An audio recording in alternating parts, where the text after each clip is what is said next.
Hi, and welcome along to the North Lodge Castledge Garden, where it is now the second week of May. Across the spectrum, whether you're growing apples, pears, cherries, early flowering raspberries or currants, the blossom season here in the UK has been absolutely amazing, with weather conditions being absolutely perfect for a really good set. Still dry and most importantly warm, fruit trees are now carrying a huge amount of juvenile fruit.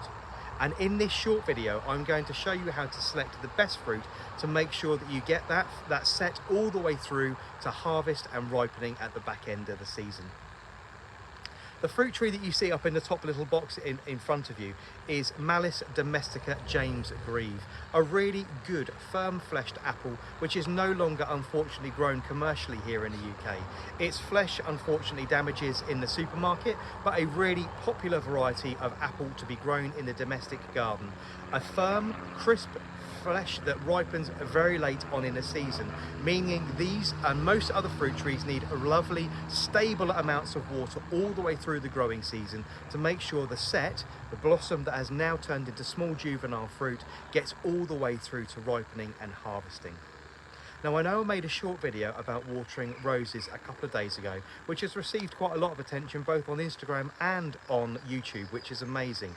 But also I need to draw your attention to the watering of your fruit trees. Whether you're growing them in pots or whether you're growing them in the ground, they will need a steady throw of water all the way through the season now to make sure the crop that it bears gets all the way through to the end of the year. So please don't bank on rainfall that we might have. If we haven't had rain for 7 to 10 days, you do need to consider giving your fruit trees a little bit of help. Whether that's brown water left over from washing up or some bath water, whether that is water from the water butt, or whether you just pop the hose next to it for a couple of minutes every 10 days or so just to help it along. Those kind of things will really help the crop carry all the way through to the back end of the season, as well as thinning the crop now. You're going to need a small pair of nail scissors.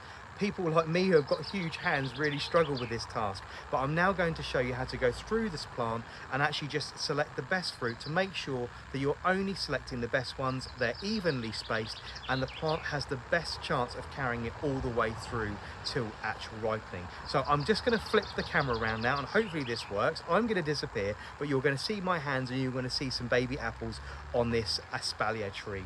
Now this one we brought with us from our last house, a 5-tier espalier. It's quite substantial.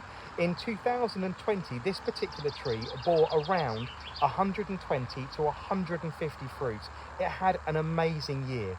Now unfortunately last year I didn't get round to thinning the fruit. With the garden being open to the public, I forgot to do it, and in September, hey presto, it dropped every single apple and we went a whole year without any at all. You can see here that we've got lots and lots of fruit clustered together, and that's the same across this entire tree. And you can see that some fruit is already doing much better than others, and others like this one here, the stems have already yellowed and the fruit is actually falling away and the plant is discarding it. So what you want to do, you want to take a cluster. This was a bract of blossom all together, and you want to select the best fruits. And I would make sure, if you can, you're selecting only the ones that have as much space between them, that are as large as possible, and there's no yellowing to the stems. That means the plant like this one here, if I just push this, that's going to fall away. The plant has already decided that particular one is not going to go. So I'm going to remove this one here,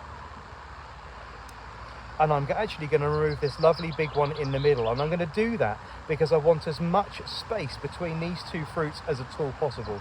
So I'm simply going to remove that one there, and that one goes away. And again, moving on to this other collection of apples just here. I'm going to move the camera around so you can see.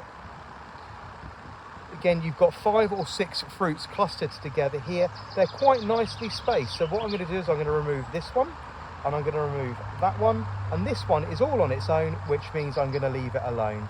Going across the back here, you've got 4 fruits together. The plant looks like it's already selecting this one to be removed. We're going to remove that one, and we're going to take this one out the center here as well. There we go.